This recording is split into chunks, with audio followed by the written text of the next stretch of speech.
Laura berbaring terlentang di lantai, menatap langit-langit kamar dengan bosan. Ini sudah larut malam, matanya sudah mengantuk, namun ia tetap tak bisa tidur. Mungkin karena ini adalah kali pertama ia tidur sendirian setelah hari pernikahannya. Juan sedang apa, iya? Apa dia sudah tidur? Laura bergumam. Kenapa kau jadi galau begini? Laura menatap seseorang yang masuk lewat balkon. Kau dari mana saja? Jalan-jalan sebentar. Cecilia menunjukkan kertas kantong, ini hadiah untukmu. Bukannya kau bilang tidak baik makan di malam hari? Mau, tidak? Mau, lah. Laura merebut kertas kantong yang isinya adalah roti. Itu sudah dingin karena aku membelinya 2 jam yang lalu. Cecilia duduk di sofa. Tidak masalah, aku pernah makan roti busuk. Laura melahap roti. Juan mengirimiku pesan, dia menyuruhku untuk tetap di mansion selama seminggu ini. Dia pikir aku tawanan apa? Cecilia berdecak. Oh, kupikir dia mau kau menemaniku. Rupanya Juan tidak memberitahu Laura kalau dia akan menghancurkan Benjamin. Alasan kenapa Juan menyuruh Cecilia tinggal di mansion, karena Juan memperkirakan akan adanya serangan di mansion nantinya. Laura kembali menatap ponselnya. Kenapa dia belum menghubungi, sih? Cecilia tersenyum geli. Kalian belum berpisah 24 jam, kenapa kau gelisah sekali? Kau tidak ada di posisiku, makanya kau tidak mengerti. Laura, apa kau memiliki perasaan terhadap Juan? Apa? Laura langsung diam, otaknya sedang memproses jawaban dari pertanyaan Cecilia. Apa Laura memiliki perasaan pada Juan? Juan selalu baik padanya, dia juga bersikap romantis. Tapi bukan berarti Laura jatuh cinta padanya, kan? Laura memerah, dadanya berdetak kencang. Kalau memikirkan soal Juan, entah kenapa ia sedikit senang. Laura bingung. Ia tidak tahu perasaannya sendiri. Apakah ini hanya perasaan nyaman? Atau perasaan lainnya? Kenapa kau menanyakan pertanyaan yang sulit begitu, sih? Laura jadi frustasi, karena bingung dengan dirinya sendiri. Biar kutanyakan, apa kau senang saat Juan di sebelahmu? Saat dia menggenggam tanganmu? Memelukmu? Bersikap sangat lembut? Laura memerah, tubuhnya terasa panas, terutama di bagian dada. Ia semakin merasa bingung. Tidak perlu dijawab. Cecilia tersenyum, aku sudah tahu jawabannya. Laura jadi terus memikirkan pertanyaan Cecilia. Apa ia punya perasaan terhadap Juan? Karenanya, Laura semakin sulit untuk tidur. Ayolah, jangan pikirkan itu. Laura, pejamkan matamu dan tidurlah, besok kita akan makan ayam panggang. Laura memejamkan matanya dengan kuat, yang membuat kedua matanya malah terasa sakit. Juan. Laura mengambil ponselnya yang bergetar, benar saja, itu dari Juan. Apa kau belum tidur? Tanya Juan dari seberang. Yah, aku tak bisa tidur. Oh, iya. Apa kau rindu padaku sampai tidak bisa tidur? Jangan terlalu pede, aku tidak bisa tidur karena sibuk menonton drama, ceritanya bagus sekali sampai membuatku kepikiran. Benarkah? Iya, dong. Suara Juan terdengar agak sedih, kupikir kau rindu padaku, aku sedikit kecewa. Laura yang mendengarnya langsung terkejut. Bukan begitu maksudku. Tentu saja aku rindu padamu. Kau sampai berteriak, itu artinya kau sangat merindukanku. Aku senang sekali. Suara Juan terdengar sangat lembut, membuat hati Laura kembali terasa tak karuan. Bagaimana keadaanmu? Aku baik-baik saja. Bagaimana denganmu? Kau tidak melewatkan makan malam, kan? Laura sampai lupa, kalau mansion ini adalah milik Juan, jadi semua isinya pasti milik Juan juga. Laura yakin, ada orang yang menyampaikan pada Juan kalau dia melewatkan makan malam. Aku memang melewatkannya, tapi aku sudah makan roti yang dibawakan Cecilia. Aku makan banyak. Kau harus pastikan dirimu makan dengan baik. Laura mengusap teling Anya yang panas. Iya, kau juga. Hah, aku frustasi. Aku ingin mengobrol lebih lama, tapi pekerjaanku masih banyak. Kau masih bekerja? Hanya memeriksa beberapa hal. Jangan berlebihan melakukan pekerjaan, ingatlah beristirahat. Aku senang kau mengatakan itu, aku merasa lebih baik. Kemudian terdengar suara Hans yang memanggil Juan. Aku tutup teleponnya sekarang. Iya, selamat malam. Malam.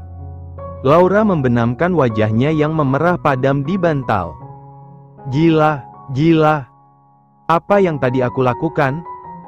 Apa benar tadi itu aku? Kenapa aku bisa bicara seperti itu?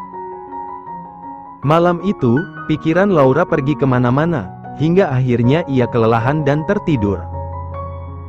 Brian duduk di sebuah kursi, menatap layar ponsel yang menunjukkan pesan dari asistennya, Hannah.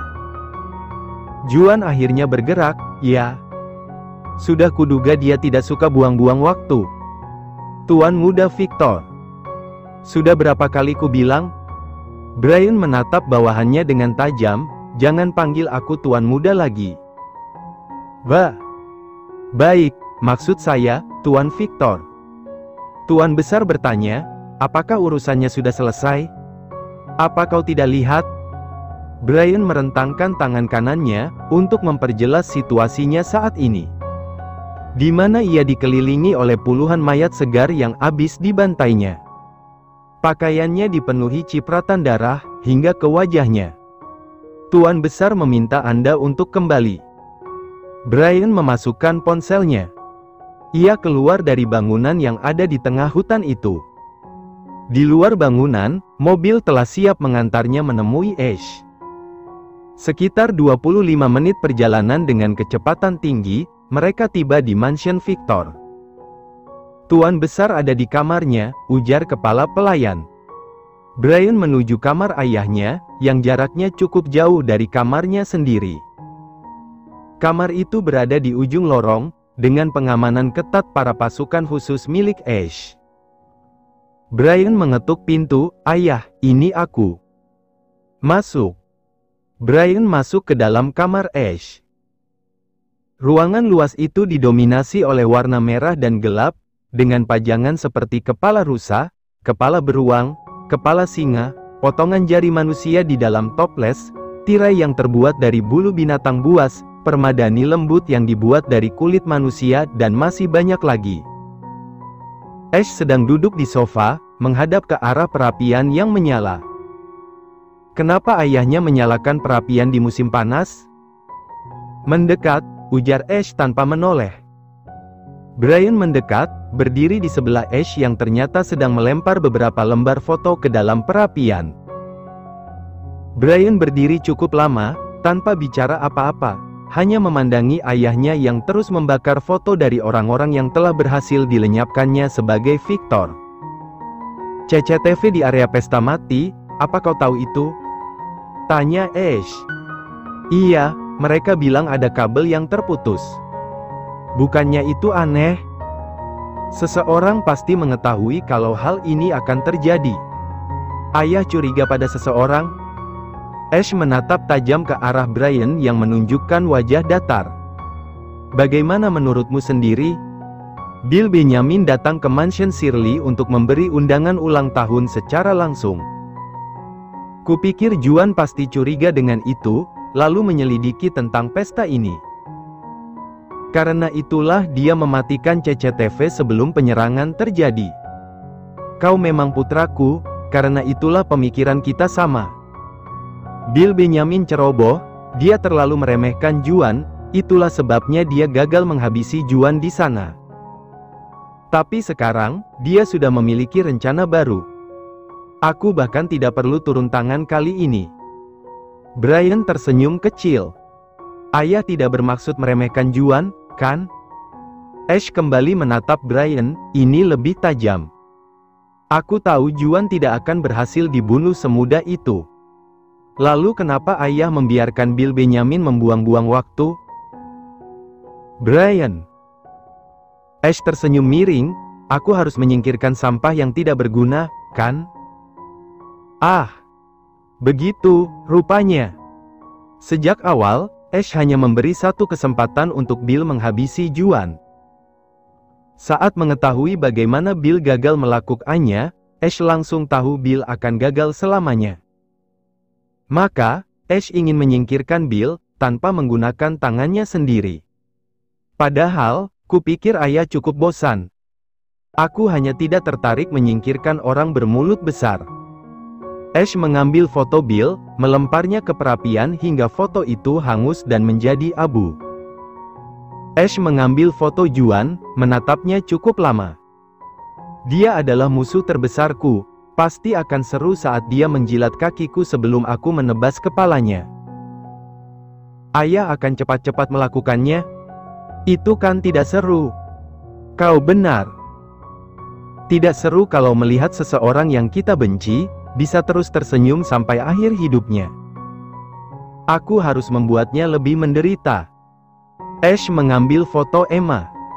Orang tua ini sudah terlalu lama hidup. Bukankah ini saatnya dia istirahat? Brian mengambil foto lain, lalu menunjukkannya kepada Ash. Kupikir ini akan lebih membuat Juan menderita. Itu adalah foto Laura. Ash merebut foto itu, lalu mencengkramnya. Aku ingin menghabisi jaleng ini dengan tanganku sendiri. Maka, ayah bisa melakukannya. Apa ayah ingin aku mengatur rencana? Ash melihat senyuman licik milik putranya, ia jadi ikut tersenyum. Nampaknya kau juga tidak menyukai wanita ini, ya? Sayang sekali, aku tidak bisa membunuhnya sekarang. Aku ingin memberikan kesempatan pada Juan untuk bersenang-senang sebentar. Bukankah lebih baik kalau kehilangan dua orang bersamaan? Ash ingin menunggu Laura hamil, sehingga ia akan membunuh Laura dan penerus Shirley yang belum lahir. Hal ini akan jadi guncangan besar untuk Juan. Ide bagus, ayah. Brian tertawa. Kalau begitu, selanjutnya aku ingin membicarakan soal pernikahanmu. Ayah. Kau tidak bermaksud menghindar lagi, kan? Brian berlutut di sebelah ayahnya. Ia menarik tangan Ash dan menggenggamnya dengan erat. Dibandingkan wanita seperti mereka, bukankah mantan tunanganku lebih baik? Apa bawahan ayah tidak melaporkannya? Kalau aku dan Cecilia habis bersenang-senang. Baca ngan gila ini. Ash menepuk kepala Brian, itu bagus. Buat wanita itu kembali padamu, kita bisa menjadikannya alat untuk menghancurkan Shirley. Kekuatan dan kecerdasannya akan sangat membantu. Itulah rencanaku, ayah. Sekarang kau boleh pergi. Baik, ayah. Istirahatlah, selamat malam. Brian keluar dari kamar. Setelah beberapa saat, Ash memanggil asistennya untuk masuk ke dalam kamar. Aku ingin kau mengawasi Brian. Ya. Tuan muda. Asisten Ash sedikit terkejut. Kupikir ada sesuatu yang direncanakan anak itu, yang membuatku sangat gelisah. Baik, Tuan Victor. Asisten Ash keluar dari kamar. Ash berdiri, berjalan mendekati dinding kaca yang memperlihatkan bulan di langit malam. Di dunia seperti ini, kau tidak bisa mempercayai siapapun, termasuk darah dagingmu sendiri. Laura bangun terlambat. Saat Emma datang untuk membangunkannya seperti biasa, Laura memohon agar dia bisa tidur lagi, maka Emma membiarkan Laura melakukan apa yang ia inginkan. Laura baru bangun setelah matahari ada di atas kepala. Ia tidak memanggil pelayan untuk membantunya mandi seperti biasa, dirinya langsung pergi ke kamar mandi, membersihkan diri, memakai pakaian, menyisir rambut, lalu keluar dari kamar. Oh, sudah bangun? Gina yang hendak masuk ke dalam, sempat terkejut saat Laura membuka pintu tanpa aba-aba. "Kenapa?" tanya Laura, karena Gina menatapnya dengan lekat.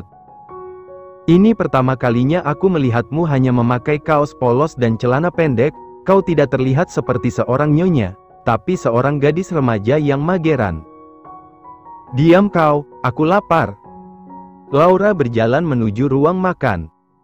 Gina mengikuti dari belakang. "Serius, berapa sih umurmu?" Laura mengerutkan dahi. "Kau tidak tahu umurku? Di laporanmu tidak tertulis umur atau tanggal lahirmu." Laura berhenti, ia menatap Gina dengan penuh rasa penasaran. "Laporan tentangku? Juan yang memberikannya. Aku harus menghafalnya, agar tahu apa yang kau suka dan yang tidak kau sukai." Juan diam-diam melakukan itu. Dia sudah perhatian sejak dulu rupanya. Wajah Laura memerah. Melihat itu, Gina langsung heran. "Kau baik-baik saja? Jadi apa kau tahu apa yang aku sukai? Uang, perhiasan, makanan, kekuasaan, sesuatu yang cantik." Gina mulai mengabsen satu persatu kesukaan Laura. Laura yang mendengarnya jadi malu. "Tunggu. Kenapa rasanya aku mata duitan sekali? Bukannya kau memang mata duitan?" Juan menulis itu dengan cetak miring, cetak tebal, dan huruf besar. "Mata duitan. Tidak perlu ditekankan. Aku juga tahu, aku ini mata duitan." Laura menggerutu kesal. Ia melanjutkan perjalanannya menuju ruang makan. Masuk ke ruang makan, Laura langsung duduk di tempat biasa, menunggu makanan disajikan. "Nyonya, maafkan kami. Makanan pagi tadi sudah tidak layak disajikan, karena itulah koki masih membuatkan Anda yang baru," ujar pelayan. "Tidak masalah, suruh dia buat yang banyak dan enak." "Baik, Nyonya." Laura menatap Gina yang duduk di sebelahnya. "Kenapa kau duduk? Bodyguard harusnya berdiri." "Hah? Biasanya juga aku duduk, kok. Kau tidak pernah protes tuh." "Sekarang aku protes, kau adalah pengawalku, jadi bersikaplah profesional." "Kenapa kau jadi sensitif begini? Apa karena Juan tak ada di rumah?" Laura memukul meja. "Jangan mengungkitnya. Ternyata benar, karena Juan ya?" Gina mengingat pertanyaan yang belum dijawab oleh Laura. "Jadi, berapa umurmu?" 28 tahun. "Apa?" Laura merasa hampir tuli karena teriakan Gina yang bisa merusak gendang telinganya. "Kenapa kau berteriak? Kak, kau 28 tahun?" Gina menatap Laura dengan wajah tak percaya. "Aku lahir tahun 1994. Ini sudah 2022. Tentu saja aku 28 tahun. Jadi kau lebih tua dariku?" Gina memegangi kepalanya dengan kedua tangan. "Kupikir kau berumur 21 atau 22. Kenapa kau bisa setua itu?" "Memang berapa umurmu?" "Aku lahir tahun 99. Gina merasa malu. "Kau 5 tahun lebih muda dariku? Umurmu 23 tahun? Laura tak menyangka. Wajah Gina memerah. "Diam. Wajahmu boros, ya? Kau yang awet muda. Kenapa kalian ribut sekali?" Cecilia yang baru masuk langsung jadi bahan tatapan mereka. Laura dan Gina saling memandang, mereka langsung minder kalau mengingat umur Cecilia. "Dia berumur 32 tahun, tapi terlihat seperti 20 tahun, bisik Laura. "Kenapa banyak orang yang awet muda sih?" bisik Gina. Dengan pendengarannya yang tajam, Cecilia langsung besar kepala saat mendengar bisik-bisik mereka. "Yah, jangan salahkan aku yang tetap awet muda." Sebuah pesan masuk ke ponsel Cecilia. Itu berasal dari nomor tidak dikenal. Cecilia langsung merasa aneh. Nomornya adalah nomor khusus yang tidak bisa dihubungi oleh sembarangan orang, kecuali Cecilia sendiri yang menambahkannya. Lalu siapa orang ini? Penjaga neraka, kosong, selamatkan yang tersayang, serangga mati. Begitulah isi pesannya. Cecilia yang langsung tahu artinya, segera mengambil serbet putih di atas meja, melepaskan anting-anting yang ujung runcingnya adalah tinta pena. Cecilia menulis kalimat yang sama persis dengan yang ada di pesan, di atas serbet putih. "Apa yang kau lakukan?" tanya Gina. "Sesuatu yang penting." Cecilia langsung menghapus pesan itu setelah ia selesai menyalinnya. Ia menyerahkan serbet kepada Laura. Selama pemimpin pergi, maka kekuasaan tertinggi dipegang oleh Nyonya. Laura menerima serbet tersebut dan membacanya. Ia terkejut saat menyadari apa maksudnya. Siapa yang mengirim pesan ini? Entahlah.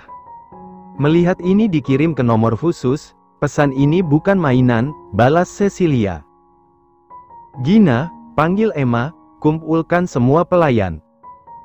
Gina melihat aura Laura langsung berubah. Laura yang tadinya terlihat seperti teman sebaya hobi bergosip, kini nampak seperti seorang penguasa. Itu adalah aura yang sama, seperti milik Juan. Tidak. Apa ini lebih kuat? Gina Abigail, kau tidak dengar aku? Iya. Gina berlari pergi.